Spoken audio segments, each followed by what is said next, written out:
যে কোনো নুডলস দিয়ে খুব সহজে বানিয়ে নেওয়া যায় কোরিয়ানদের মতো এমন একটা রামেন, যেটা বানানো একদমই ইজি এবং খেতে অনেক অনেক বেশি মজা। তো বাসায় বসে সিম্পলি কিভাবে কোরিয়ানদের মতো এত মজার একটা ঝাল রামেন বানানো যায়, আজকের ভিডিওটাতে আমি তোমাদের সাথে সেটাই শেয়ার করব। আর টেস্টের কথা বলতে গেলে এটা এক কথায় অসাধারণ একটা। তো রামেন বানানোর জন্য আমার যা যা টপিংস দরকার আমি সবকিছু নিয়ে, যেমন শসা, গাজর, পেঁয়াজ, কাঁচামরিচ, ধনিয়া পাতা ইত্যাদি। ফার্স্টে একটু গাজর গ্রেট করে নিলাম আর পেঁয়াজটাকে একটু বেশি করে কুচি করে, মানে পেঁয়াজগুলোকে একদম ঝুরি ভাবে কুচি করে নিছি। তোমরা চাইলে এখানে পেঁয়াজটা নাও অ্যাড করতে পারো, তবে আমার কাছে পেঁয়াজ অ্যাড করলে অনেক ভালো। আমি একটু অল্প পেঁয়াজ কুচি করে নিছি আর সাথে দুইটা কাঁচামরিচও কুচি করে নিই। কাঁচামরিচ কুচি করা হয়ে গেলে এবার আমি শসাটাকে এরকম করে কেটে নিলাম। আমি তেমন কিছু টপিংস ইউজ করবো না, জাস্ট হাতের কাছে যা ছিল তা দিয়েই করে। ধনিয়া পাতাটুকু আমি এইভাবে কুচি করে নিলাম। তো রামেনের জন্য আমার যা টপিংস দরকার আমি সবকিছু কেটে নিলাম, সাথে একটু কুচানো রসুনও নিয়ে নিলাম। এবার রামেনের নুডলসটা সেদ্ধ করতে হবে, তাই কড়াইতে আমি অল্প পরিমাণ পানি দিই। আমি এখানে কোরিয়ান এই রামেনটাই ইউজ করবো, তোমরা চাইলে মিস্টার নুডলস বা ম্যাগি যে কোনো একটা ব্যবহার করতে পারো। মোট কথা রান্নার প্রসেসটা হচ্ছে মেন টপিক। যাই হোক, এই রামেনের মধ্যে একটা মশলা আর একটু ভেজিটেবলস ছিল। গরম পানিতে নুডলস আর প্যাকেটে থাকা ড্রাই ভেজিটেবলস গুলো দিয়ে রামেনের সাথে অ্যাডজাস্ট করা যে মশলাটা ছিল সেটাও দিয়ে দিলাম। আর এই মশলাটা দিলে লবণ দিতে হয় না, কারণ এর মধ্যে লবণের পরিমাণ দেয়াই থাকে। তো যাই হোক, মশলা দিয়ে আমি নুডলসটাকে এরকম উল্টে পাল্টে সেদ্ধ করে। রামেনে পানির পরিমাণ বেশি হলেও ভালো লাগে না, তাই আমি মোটামুটি মেজারমেন্ট করে। আর এই নুডলস গুলো প্রায় 80% এর মতো সেদ্ধ করা হয়ে গেছে। চুলা জালটা বন্ধ করে দিয়ে আমি রামেন গুলো কড়াইতে রেখে দেবো কিছু। রামেন প্রস্তুত করার জন্য আমি এখানে ইম্পর্টেন্ট কিছু টপিংস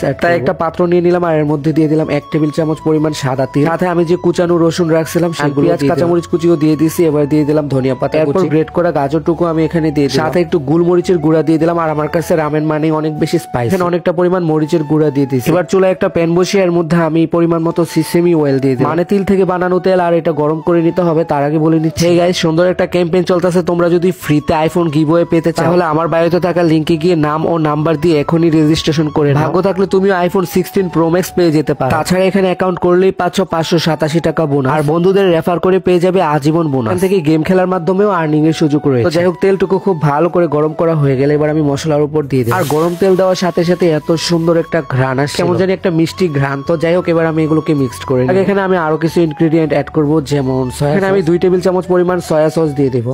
আর সয়া সস ছাড়া রামেনটা একদমই ইনকমপ্লিট লাগে আমার। যাই হোক, অনেকটা পরিমাণ দিয়ে দিলাম। আর টেস্টটাকে ব্যালেন্স করার জন্য আমি এখানে 1 টেবিল চামচ পরিমাণ ভিনেগার দিয়ে দিলাম। আর সবকিছু দেওয়া হয়ে গেলে আবারও খুব ভালো করে মিশিয়ে নিলাম। তো রামেনের জন্য মশলাটা একদমই রেডি। এবার আমি সেদ্ধ করে রাখা নুডলস গুলো দিয়ে দিই। আর নুডলস গুলো গরম থাকা অবস্থায় মিক্সড করে নিতে হবে, কেননা রামেন গরম গরম খেতেই ভালো লাগে, ঠান্ডা হলে একদমই ভালো লাগে। তো এবার আমি সবকিছু খুব ভালো করে মিশিয়ে নিচ্ছিলাম। আর এই পর্যায়ে রামেন থেকে এত সুন্দর একটা স্মেল আসছিল। রামেনটা দেখেই বোঝা যাচ্ছে যে আজকে রামেনটা খেতে অনেক বেশি মজা। এখানে আরো অনেক রকম টপিংস অ্যাড করতে পারো, তবে এই মুহূর্তে আমার কাছে ছিল না। ইনস্ট্যান্ট আমার কাছে যে টপিংস গুলো ছিল সেগুলো দিয়ে আমি রামেনটাকে সাজিয়ে। তো একই প্যানের মধ্যে আমি একটা ডিম ভেঙে দিয়ে দিলাম, কারণ আমি ডিম পোস্ট করি। মাঝখানে সামান্য একটু লবণ ছিটিয়ে দিয়ে জাস্ট হালকা করে ডিমটাকে ভেজে। যদি আমার ডিম পোস্ট খুব বেশি একটা ভালো হয় না, তাও যাই হোক আমি কোনো রকম ভেজে। আর উপর থেকে এরকম একটু গরম তেল ছিটিয়ে দিলাম যেন কুসুমটা বের হয়ে না। তো যাই হোক, ভাজা হয়ে গেছে আর আমি চুলাটা বন্ধ করে দিয়ে এটা রামেনের ডিশে দিয়ে দিই। এবার আমি এখানে নরমাল কিছু টপিংস অ্যাড করবো, যেমন গাজর কুচি, যেগুলো রান্নার আগে আমি কেটে রাখছিলাম আর কি। এরপর আমি এখানে শসার টুকরো গুলো দিয়ে দিই। আর রামেনটাকে একটু কালারফুল ডেকোরেট করার জন্য আমি এখানে ধনিয়া পাতা দিয়ে দিই। এরপর একটু করে ঝোল নিয়ে আমি আবার উপর দিয়ে একটু ছড়িয়ে দিলাম। এন্ড গাইস, ফাইনালি আমার বানানো রামেনটা একদমই রেডি। আজকের ভিডিওটা আমার কাছে খুবই সুন্দর ছিল, কারণ রামেন আমার ভীষণ পছন্দ। আর রান্না শেষে রামেন থেকে এত মজার একটা স্মেল আসছে, এটা দেখেই বোঝা যাচ্ছিল যে অনেক বেশি ঝাল হবে। তো যাই হোক, চলো এবার একটু টেস্ট করে দেখি কেমন হয়। আমি জানি না তোমরা কতটা বিলিভ করবে, বাট গাইস, আজকে এই রামেনটা খেতে এত